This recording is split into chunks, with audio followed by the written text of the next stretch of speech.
Hey everyone, welcome back to Proof to Others. I'm your host and the main guy, Miles, for another exciting educational educational video for you. So today we're going to talk about communication as a person on the spectrum, and dive down a little bit more into monotone. So if you remember, was I think it was the last video, or at least the first video of this of my educational. I like to call it an educational series. That autism, one of the big things is communication, and so as for myself, growing up and kind of being this adult here today, I still struggle with communication. So when I was growing up in Alberta, at least when I started doing school in Alberta, to be exact, I went through communication teachers like specialists, just to help me kind of interpret things right and say sentences and try to have like a conversation. I remember this one time. Now in the previous video, did say about when I was going to the old children's hospital in Calgary when it was still around, and during that time, there was like a specialist that came out, and she was just practicing with some normal communication stuff. And there's this one time she said something about um, it was like or like say a fish or point to a fish. I can't remember, but all I did was I just like kind of did that, or just kind of like pretend my finger was like a fish. I think it was just pointing to the fish. That's what she was trying to say or want me to do, but I just kind of like did the whole movement of it. Um, but I mean, like even I think it was probably probably beforehand. It was just this another specialist. It was just more so just trying to do simple words like hi, hello, um, and just kind of work on that. So when I started elementary school, I found I found that I was able to like socialize with my classmates and my teachers.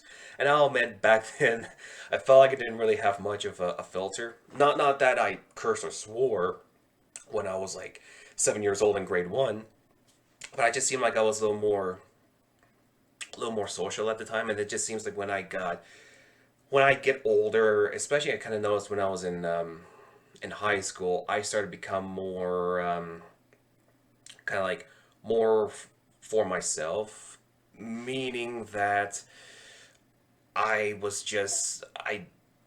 want to be by myself, just want to just didn't want to like really not should I shouldn't say like bother anyone, but I felt like my communication didn't really go down, but it was just more so like I just prefer being by myself. Now, don't get me wrong, like I enjoy hanging around with a group of people. Um, I do find um, it's a lot easier for me to talk to someone that's one on one as opposed to of a group conversation. Um, because even I kind of feel a little bit today, and even just still in high school, and even between then and now, that when I try to get myself in a group conversation, it seems that even when I try to talk at at room level, I seem to just to be like kind of like blacked out, or what would be the best way to say it? Blacked out, or just not really be acknowledged. Actually, yeah, that'd be the best best way I can really put it was not really be acknowledged.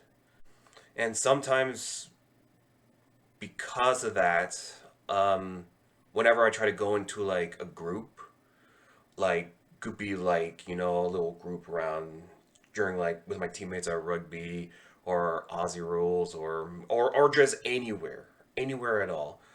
I don't speak much. I kind of wait for them to acknowledge me because to me it feels like I'm part of that group and I could be part of that conversation, other than me just kind of like trying to talk and I just kind of get blown away by someone else talking. Um, that's just who I have been when it comes to communication. Um, in terms of bigger groups, I think more so groups of like four or more. That's when I kind of get a little bit like where I'm a little bit more. I shouldn't say shy, but just more so. Just I want to kind of hear the conversation of what's going on, and then when there's that opportunity, I try to get myself in, or someone will try to pull me into that conversation. And like I said, I myself preferably will like someone to kind of like acknowledge me. It's like, hey Miles, you got something that you want to say, or I seen you post something on Twitter or whatever, or social media, whatever. Because to me, with that, it shows that you know I'm not being left out. I'm part of this group, and I love talking to people. For those that who know me very closely, uh, I enjoy talking to people, even though that I don't talk much. Um, Social interaction it's like one of my favorite things. So I'm always gonna have this issue, regardless how like the older I get. But it's something that myself would have to work on and becoming more spoken and um, more trying to start a conversation. But it's just those instances where just being blown away, trying to get into the group. It really does kill my vibe of wanting to socialize. All right, so I did ramble on a little bit about myself, so let's actually dive right in to talk about communication and kind of leading up to the monotone part of autism. So, regardless, now I'm high functioning, but even then, for someone who's high functioning, either that or you're mid to low functioning, communication, like us autistics, we struggle. We try to struggle with under like interpreting body language, tone of the voice, um, and just like kind of understanding or kind of like yeah, just kind of like understanding like what someone is trying to talk to us about. So if like someone was trying to tell me a certain instruction or to try and tell me to do something, and if it's kind of like a long explanation, I would probably get about maybe 80% of what they're saying, and there could be like a part maybe in the middle or near the end where I kind of hear what they're saying, but it just kind of like it gets like shut out of my brain because I don't know what they're like the entire instruction, what they're saying. So I do find with myself, maybe others too, is have shorter instructions, like kind of like talk, like kind of like do small talk first, and then just see how it all goes. Now, where I have had many experiences trying to deal with um, long talks and long like explanations and instructions, it's you know, you do get better and you learn to get better at those, but at the same time, there could be like a word that could be like in there that I may not or anyone may not like understand, and that could just like throw the person off. So sometimes with me is I try to create a little you know what, my next video, because we're getting close to Valentine's Day, I'll give you a little preview. It's autism and dating. So like I'll be talking about like autism when it comes to like dating relationships. But I'll just give you a little snippet right here.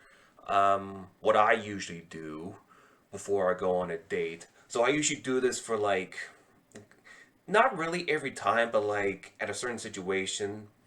Kind of like if I'm going to like a party or I'm going to, rugby training or Aussie rules training or wherever. So what I usually do is I create a little mini script in my head of what I wanted to say, and it's stuck there. So I kind of mimic myself, like kind of like just talk to myself like lightly before I go on my way and during my like getting to like where I'm gonna go for this event, and I just kind of like talk to myself. That's actually one thing that has helped me is just talk to myself, have cute conversations about myself, and just have that script kind of lodge in my head. So at least I know what I am going to say um, to the party and to the individual who I'm talking to or going on a date, whatever, going on a date. So that's one thing I find that really helps me is that I talk to myself. Now I don't talk to myself like in a room volume. It's kind of like more like, okay, let's just do this, do that. I'm pretty sure everybody does that, but I'm like that. Well, not really 24/7, but in most cases, I usually do that.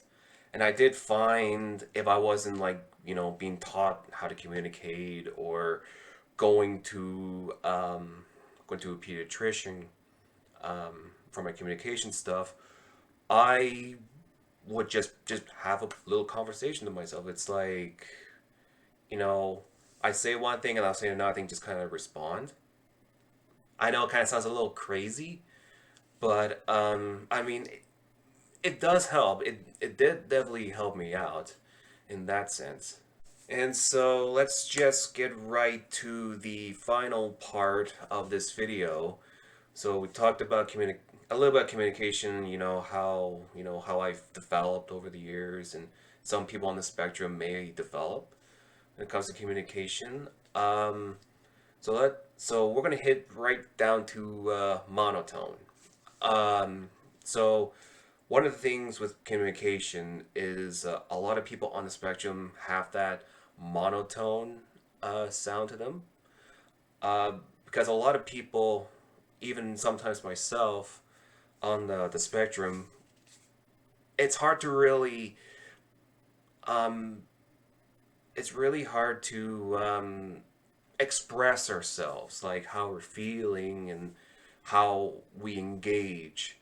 So, in a way to improve someone on the spectrum who has that monotone and just doesn't know how to really, um, express themselves in a conversation is just do a little bit of role playing. Like, for example, practice with the individual, um, like different things. Like they're talking to a person that's angry. They're talking to someone who's sad, who's happy. With all these different emotions. So that person can um, can work up to kind of fix that monotone in them. Um, Now, I don't ever recall having something like that throughout my times doing um, going to see the pediatrician or seeing the communication specialist. That's just something I've learned over time. But I still have, even to this day, I still have a little bit of that monotone in me, but I've always tried to show that I do have like these emotions. I know I can express myself. So that's it for this communication monotone video. I know I didn't really, um, didn't, I really like, talked about myself quite a bit, but it's just more so the experiences and my perspective, from myself, going through communication specialist to today. Like, even though I've been through many of these avenues to help me be a more better communicator, I'm always still going to struggle, trying to understand, body language, communication. So it's a forever problem. But there's so many things that, are out there now that can improve, a person that's on the spectrum to communicate, and even myself. Um, so that's, like I said, that's it. My next video, let me just bring up here the time calendar. So we're going to try to do the next video around February 11th to the 13th, and which is going to be, autism and dating and relationships. I already did a little preview in the middle of this video. This is something a video I'm really looking forward to doing. I did a podcast, about a year and a half ago, summer 2020. I wrote a little blog about that, but I felt like I really didn't speak or write much about that. So this here video coming up is going to be more in depth. So this could probably be like a 20-minute video of me, going on about, some stories and, some some experiences, and what can someone do to help, um, someone on a spectrum, date. So other than that, I don't want to spoil anything because it is a video I'm looking forward to. We'll close it out here. So there's my Twitter at the bottom. If you like this video and you want more, um, you can, subscribe and click the like button. Again, I may not be sounding like the most, intelligent guy about this, but these videos, if I didn't say it already, they're just my stories, and they're my experiences growing up with autism, and I just want to just show the world my perspective, because there's a lot of autism channels out there, and I want to say my story. So have yourselves a great rest of your evening, or I should say, weekend, because this video is going to be up, Sunday, which would be today. So, all right, so I will see you, in mid February. See ya.